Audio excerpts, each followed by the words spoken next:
গড়েমাৰি ফখৰুদ্দিন আহমেদ মহাবিদ্যালয়েৰ যেটি ঘটনা মানে প্ৰবক্তা এজনেৰ অশ্লীল ভিডিওৰ আলম লৈ যি হুলস্থুলীয়া পৰিৱেশ হৈছিলে সেই হুলস্থুলীয়া পৰিৱেশৰ পৰিপ্ৰেক্ষিতত যিটো গভৰ্নিং বডি আছে আৰু অধ্যক্ষ যিজন আছে ভাৰপ্ৰাপ্ত অধ্যক্ষ আব্দুল আউল সাহেব তেখেতৰ যিখিনি আমি চাইছোঁ মানে এটা গুণ্ডাৰাজ কলেজখনত এখন গুণ্ডাৰাজ স্বৈৰতন্ত্ৰ ৰাজতন্ত্ৰ হিটলাৰী শাসন চলাই আছে কলেজখনত।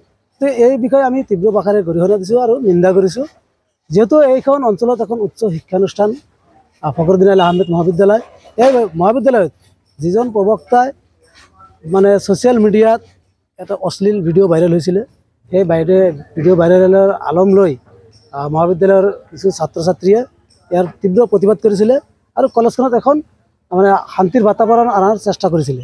কিন্তু যি দেখা গ'ল গভৰ্নিং বডি যিখন আছে সেই বডিখনৰ মিলি অধ্যক্ষ ডাঙৰীয়াই মিলি 6জন ছাত্ৰক নিলম্বিত কৰিছে। এই নিলম্বন শব্দটো আমি বহুত আঘাত পাইছোঁ। ছাত্ৰ নেতা হিচাপে মই অধ্যক্ষ বা জিবিৰ প্ৰেচিডেণ্ট হওক বা জিবি বডিখনেই হওক গোটেইখিনিক আমি এটা ধিক্কাৰ দিছোঁ, গৰিহণা দিছোঁ। লগতে অনাগত দিনত যাতে এই ছাত্ৰ ছাত্ৰীসকলৰ ভৱিষ্যত লৈ হেতালি নাখেলে তাৰ কাৰণে আমি সদৌ অসম সংখ্যালঘু ছাত্ৰ শ্ৰমিক আঞ্চলিক ফালৰ পৰা সকীয়াই দিছোঁ। আমিও দেখা পাই আছোঁ বহুত দিনৰ পৰাই যেতিয়াৰ পৰা এই ভাৰপ্ৰাপ্ত অধ্যক্ষ আব্দুল আউল সাহেবে দায়িত্বভাৰ গ্ৰহণ কৰিছে তেতিয়াৰ পৰাই আমি দেখা পাইছোঁ বিভিন্ন ধৰণৰ দুৰ্নীতি, চুৰি, অবৈধ কাৰ্যকলাপ মহাবিদ্যালয়খনত সংঘটিত হৈ আছে। গতিকে এই অধ্যক্ষ মহোদয়ৰ কেইজনমান সাংগভংগ লৈ প্ৰবক্তা আছে, এই সাংগভংগ কেইজন লৈ এটা স্বৈৰতন্ত্ৰ মানে শাসন চলাই থকা আমাৰ দৃষ্টিগোচৰ হৈছে। গতিকে এই ক্ষেত্ৰত সাংবাদিক বন্ধুসকল লগতে ছাত্ৰ সংগঠনসকলে এক বলিষ্ঠ পদক্ষেপ ল'লে নিশ্চয় আমি ইয়াৰ পৰা অলপ হ'লেও সকাহ পাম। এখন গড়ৈমাৰী এফ.এ. আহমেদ মহাবিদ্যালয়খনৰ কথা ক'বলৈ গ'লে ইয়াতে এটা হিটলাৰী শাসন চলিছে।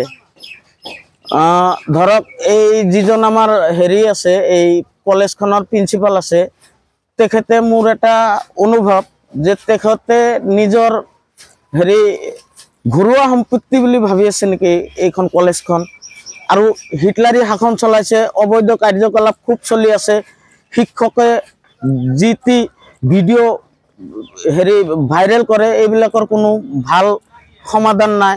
তো এই ক্ষেত্ৰত মই ক'ব বিচাৰিম স্থানীয় যিসকল দল সংগঠন আছে, সদৌ অসম ছাত্ৰ সন্থা আছে, সংখ্যালঘু ছাত্ৰ সন্থা আছে, NSY আছে, এওঁসকল এখেতলোকে এটা ভাল পদক্ষেপ ল'লে আমি নিশ্চয় এটা সকাহ পাম।